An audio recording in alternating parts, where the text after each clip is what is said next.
अच्छा मैंने आपको बेचा, आपने मुझसे खरीदा है? जी ये तो लेटर न्यूज है, मुझे क्यों नहीं पता चला? कब लिया था आपने? भाई इससे खरीदा है किसी और से खरीदा है? सोच लें।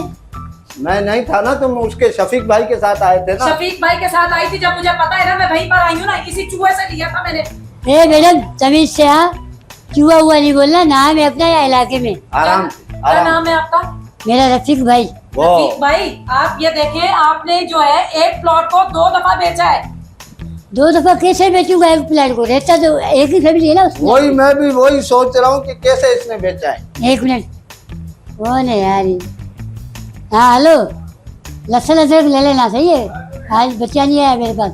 हाँ धनिया भी मंगा लेना। हाँ, धनिया नहीं नहीं लहसुन अदरक ले लो, हरी मिर्ची भी इसके साथ। धनिया नहीं था ना हमारे घर, बोल देना उसको। क्या पका रहे हो? अच्छा दही बड़े, दही सही बड़े। से।